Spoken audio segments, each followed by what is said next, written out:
শ্রী শ্রী মায়ের কথা। শ্রীমতী সরজুবালা দেবীর স্মৃতি থেকে। 1327 পয়লা বৈশাখ।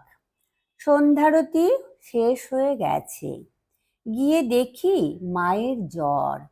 রাসবিহারী মহারাজ মায়ের হাতে হাত বুলিয়ে দিচ্ছেন। ব্রহ্মচারী বড়দা পদসেবা করছেন। থার্মোমিটার দেওয়া হয়েছে। মা চোখ বুজে শুয়ে আছেন।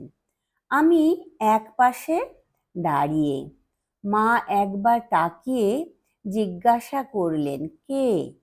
রাসবিহারী মহারাজ কি যেন একটা মৃদুস্বরে উত্তর দিলেন। বউ কাছেই আছে।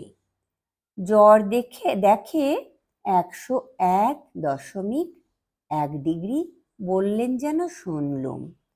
সুধীরা দিদি নববর্ষ বলে মেয়েদের ভোজ দিচ্ছেন, তাই সরলা দিদি 4টের সময় স্কুল বোর্ডিংয়ে গেছেন। বড়দা ব্রহ্মচারীকে মা বললেন সরলা দিদিকে ডেকে আনতে। তিনি এসে রাধুর ছেলেকে খাওয়াবেন। এখনো সময় হয়নি খাওয়াবার, কিন্তু কাঁদছে বলে রাধু আবার তাকে এখনই খাওয়াতে চাইছে।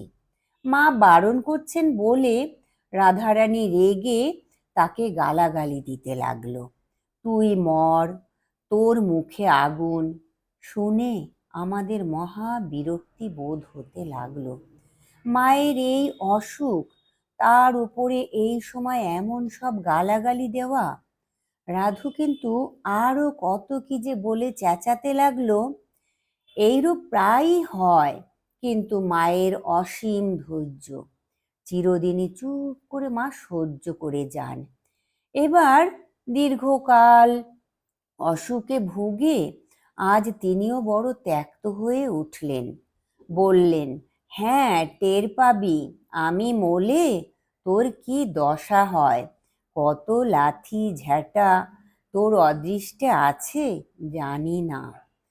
আজ এই বৎসরকার দিনে আমি সত্য বলছি, তুই আগে মর, তারপর আমি নিশ্চিন্ত হয়ে যাই। এ কথা শুনে রাধু যেসব কথা বললে তা আর লিখতে ইচ্ছে হয় না। খানিক পরে সরলা দিদি এলেন এবং ছেলেকে খাওয়াবার ব্যবস্থাও করতে লাগলেন। আমাদের মনটা ভারী খারাপ হয়ে গেল। মা আবেগ ভরে বললেন, বাতাস করো মা। আমার হাড় জ্বলে গেল ওর জ্বালায়। একটু বাতাস করতেই আবার পায়ে হাত বুলোতে বললেন। পদসেবা করছি, এমন সময় রাসবিহারী মহারাজ এসে মশারি ফেলে দিতে ব্যস্ত হলেন। অগত্যা আমি বললুম, তবে আসি মা। মা বললেন, এসো। এই শেষ আদেশ ও শেষ কথা শুনে এলুম। আমাকে কালীঘাটে চলে আসতে হলো। তারপর সকলের অসুখ বিসুখ আর যাবার সুবিধে করেই উঠতে পারিনি। মায়ের দেহ ক্রমেই খারাপ হচ্ছে, খবর পাচ্ছি।